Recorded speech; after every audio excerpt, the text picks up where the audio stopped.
کہ ایک شخص تھا اور اس کے یہاں بچی کی ولادت ہوئی.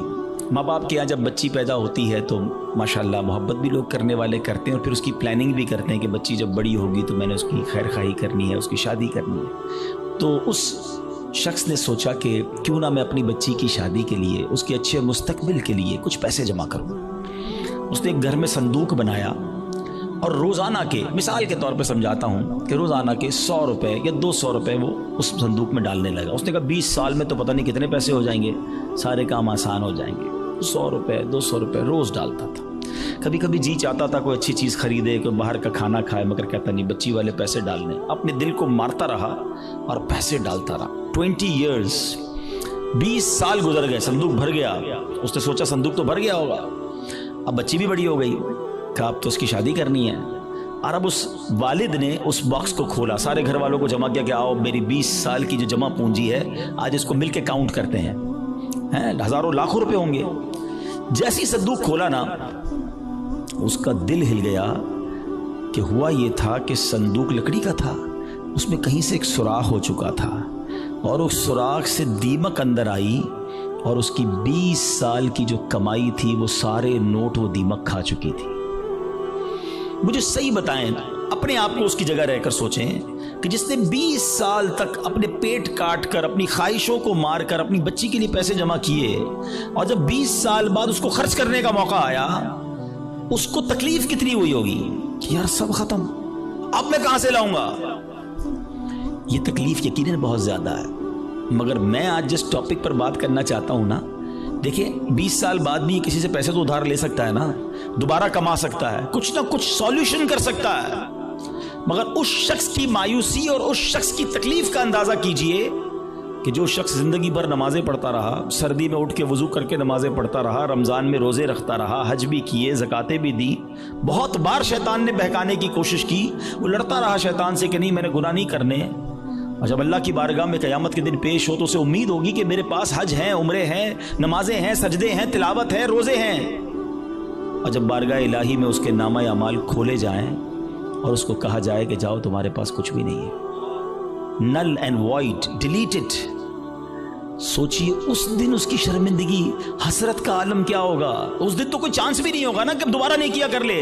ادھر تو دوبارہ کما سکتا ہے وہ شخص, مگر قیامت کے دن today is the time of action. Maula Ali فرماتے نا یہ وقت زندگی میں عمل کر سکتے ہو, قیامت کا دن عمل کا نہیں, جزا کا دن ہوگا, فیصلے کا دن ہوگا. تو اس دن تو آپ کو صرف فیصلہ ہی ہونا ہے. تو اب پہلے ریئلائز کر لیجئے کہ یہ کتنا بڑا معاملہ ہے کہ اگر میرے اعمال ہی برباد ہو گئے.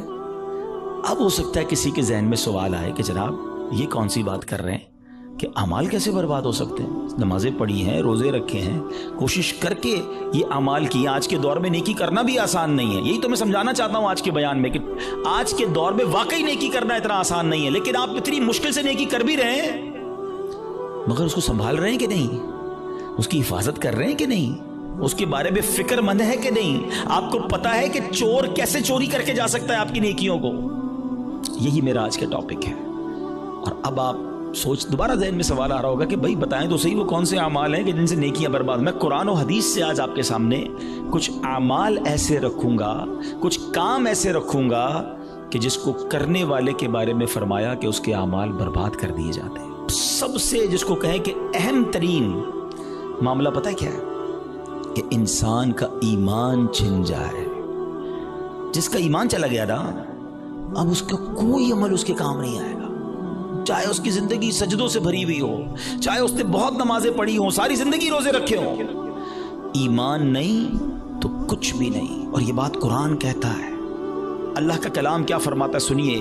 رب کریم قرآن میں ارشاد فرماتا ہے وَمَن يَرْتَدِدْ مِنْكُمْ عَنْ دِينِهِ فَيَمُتْ وَهُوَ كَافِرٌ فَأُولَئِكَ حَبِطَتْ أَعْمَالُهُمْ فِي الدُّنْيَا وَالْآخِرَةِ وَأُولَئِكَ أَصْحَابُ النَّارِ هُمْ فِيهَا خَالِدُونَ. اب اس کا ترجمہ سنو. اور تم میں جو کوئی اپنے دین سے پھرے پھر کافر ہو کر مرے تو ان لوگوں کا کیا اکارت گیا, دنیا میں اور آخرت میں سب ضائع ہو گیا, اور وہ دوزخ والے ہیں, انہیں اس میں ہمیشہ رہنا ہے. ایک بات یاد رکھیے گا, یہ ہمیں بعض اوقات سمجھ نہیں آتی کہ یار بندہ مسلمان ہو کے کافر کیسے ہو سکتا ہے، ایمان والا ہو کے ایمان سے کیسے نکل سکتا ہے۔ یہ بات تو آپ کو پتا ہے نا کہ دنیا میں سب سے زیادہ جو تیزی سے مذہب پھیل رہا ہے وہ کون سا ہے؟ اسلام ہے۔ The most growing religion on earth, اس پوری کائنات میں سب سے تیزی سے الحمدللہ اسلام پھیل رہا ہے۔ لیکن یہ ون وے ٹریفک نہیں ہے کہ اگر کوئی مسلمان ہو سکتا ہے غیر مسلم تو مسلمان بھی اسلام سے خارج ہو سکتا ہے۔ ٹھیک ہے، ایک حدیث پاک سناتا ہوں تاکہ یہ بات اور کلیئر ہو جائے گی۔ حدیث پاک کا مضمون ہے، نبی پاک علیہ الصلوۃ والسلام نے فرمایا کہ اولاد آدم مختلف طبقات میں، مختلف کیٹیگریز میں پیدا کی گئی ہے۔ 4 کیٹیگریز، 4 قسم بیان کی نبی پاک نے۔ فرمایا ایک پہلی قسم وہ ہے کہ بعض مومن پیدا ہوتے ہیں، ایمان والی زندگی گزارتے ہیں اور ان کا خاتمہ بھی ایمان پر ہوتا ہے۔ ہم اللہ سے دعا کرتے ہیں کہ اللہ اس کیٹیگری میں ہمیں شامل رکھے، کیونکہ اللہ نے مسلمان ماں باپ دیے، ایمان والی زندگی دی ہے، اللہ ایمان والی موت عطا فرمایا ہے۔ لیکن سیکنڈ کیٹیگری نبی پاک نے فرمایا کچھ لوگ کافر گھرانے میں پیدا ہوتے ہیں، حالت کفر پر زندہ رہتے ہیں اور حالت کفر پر ہی ان کی موت ہوتی ہے۔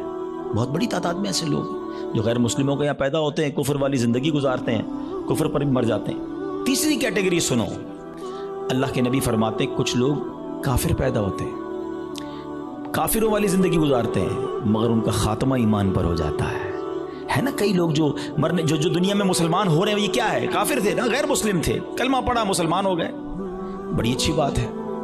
مجھے ایک واقعہ یاد آ گیا، ہانگ کانگ میں دعوت اسلامی والے جو تھے، وہ ہمارے مبلغین کسی مریض کی عیادت کے لیے ہاسپٹل میں گئے۔ دعوت اسلامی کے تو طریقہ کار میں بھی شامل ہے اور ہمیں بھی جانا چاہیے، مریض کی عیادت سنت ہے۔ تو وہ لوگ وہاں عیادت کرنے گئے تو برابر میں بستر پر ایک 70 سال کا ہانگ کانگ میں ایک بوڑھا شخص غیر مسلم وہ بھی لیٹا ہوا تھا، علاج کروانے آیا تھا۔ جب وہ واپس جانے لگے اس نے اشارہ کیا ذرا ادھر آئیے گا۔ وہ ادھر گئے تو کہا تم لوگ کون ہو؟ چہرے پہ داڑھی تھی، سر پہ امامہ تھا۔ کہا مسلمان ہیں۔ کیوں آئے تھے؟ کہا ہمارا ایک دوست ہے وہ بیمار تھا، اس کو دیکھنے آئے تھے۔ اچھا مسلمان کیا ہوتا ہے، اسلام کیا ہوتا ہے؟ 7 8 10 منٹ بات چیت ہوئی، اسلامی بھائیوں نے اس کو دعوت دی کہ آپ بھی مسلمان ہو جائیں۔ ہسپتال کے بستر پر وہ بوڑھا شخص کلمہ پڑھ کر مسلمان ہو گیا۔ مگر اس سے بڑھ کر جو جس کو کہتے ہیں نا ایمان افروز بات یہ تھی کہ اگلے چند گھنٹوں بعد اس کا انتقال بھی ہو گیا۔ یعنی اس کے مقدر میں ایمان تھا تو ہسپتال کے بستر پر بھی اس تک ایمان پہنچ گیا۔ یہ حدیث کا جو تیسرا حصہ ہے نا، سمجھو کہ کچھ لوگ کافر گھرانے میں پیدا ہوتے ہیں یا کافر ہوتے ہیں، پیدا ہی کافر کفر پر ہوتے ہیں، پوری زندگی کفر پر گزرتی ہے، مگر ان کا خاتمہ ایمان پر ہوتا ہے۔ اب نبی پاک علیہ الصلوۃ والسلام نے فرمایا چوتھی کیٹیگری، یہ وہ لوگ ہوتے ہیں جو مسلمان گھرانے میں پیدا ہوتے ہیں، مومن پیدا ہوتے ہیں، اسلام والی زندگی گزارتے ہیں، مگر ان کا خاتمہ کفر پر ہوتا ہے۔ یہ چوتھی کیٹیگری ڈرانے والی ہے۔ اس سے سمجھنا ہوگا کہ ہمارے پاس کوئی گارنٹی نہیں کہ میں ایمان سلامت لے کر جاؤں گا۔ ایک بڑی پیاری حدیث بچے کو یاد ہے، انما الاعمال بالنیات، ہے نا، اعمال کا دار و مدار نیتوں پر۔ ایک اور حدیث ہے، انما الاعمال بالخواتیم، اعمال کا دار و مدار خاتموں پر ہے، خاتمہ ٹھیک ہونا ضروری ہے۔ ہم اس کی تو میں سے بہت ساروں کو تو فکر ہی کوئی نہیں کہ یار اچھا اس کی بھی فکر کرنی ہے، اس پر بھی کوئی بات کرنی ہے، اس کی بھی کوئی سیکیورٹی کرنی ہے۔ سوچئے نا۔ اچھا پھر اب یہ حدیث آپ نے سن لی، قرآن کی آیت سن لی، صحابہ نے بھی سنی، اولیاء نے بھی سنی، خود نبی پاک کا ایٹیٹیوڈ کیا تھا۔ اللہ کے حبیب علیہ الصلوۃ والسلام کی بڑی مشہور دعا ہے، یا مقلب القلوب ثبت قلبی علی دینک، اے دلوں کو پھیرنے والے میرے دل کو اپنے دین پر ثابت قدمی عطا فرما۔